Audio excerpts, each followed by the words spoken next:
Kim Chu nanindigang hindi niya kailangang humingi ng kapatawaran kay Raisa May Dizon matapos niya itong laitin.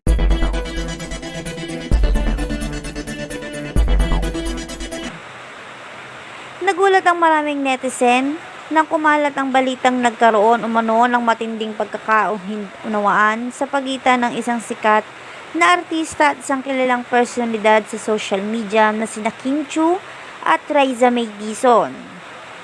Sa iba't ibang post at video, maraming haka-haka ang lumabas na nagsasabing nagkaroon ng palitan na masasakit na salita.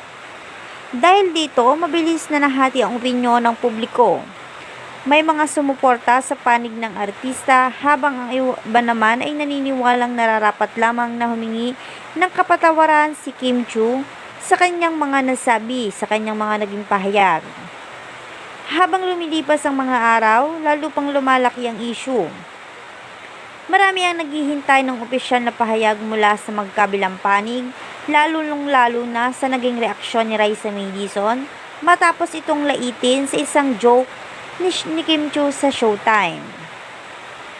Para sa kanyang mahalagang mailahad muna ang buong katotohanan bago siya husgahan ng publiko, ani ni Kim Chu. Dahil dito, lalo pang umingay ang usapin sa social media kung saan libo-libong netizen ang nagbigay ng kani-kanilang opinyon.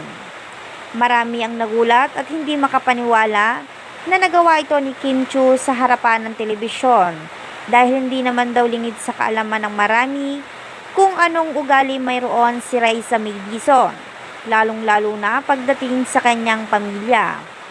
May tuturing kasing isang mabait, masipag at maalaga si Raisa May Dizon, lalong-lalo na pagdating sa kanyang magulang.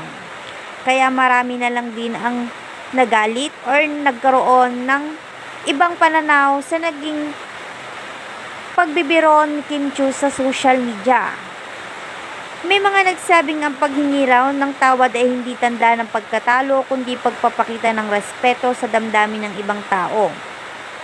Ngunit mayroon ding naniniwalang hindi dapat mapilit ang isang tao na humingi ng tawad kung naniniwala siyang wala siyang nagawang mali. Dahil sa magkaibang pananaw nito, naging mainit ang diskusyon sa iba't ibang social media platform. Sa huli, nagsilbing paalala ang pangyayaring ito na hindi dapat agad maniwala sa lahat ng nababasa o napapanood sa internet. Dahil hindi rin naman daw natin masasabi kung ano ang totoong intensyon ni Kim Chu kaya niya ito nasabi, o kung totoo ba na intensyon niyang makasakit ng damdamin ng iba. Hindi rin naman daw sinabi ni Kim Chu ang totoong detalye kung bakit niya ito naipahayag sa isang tao.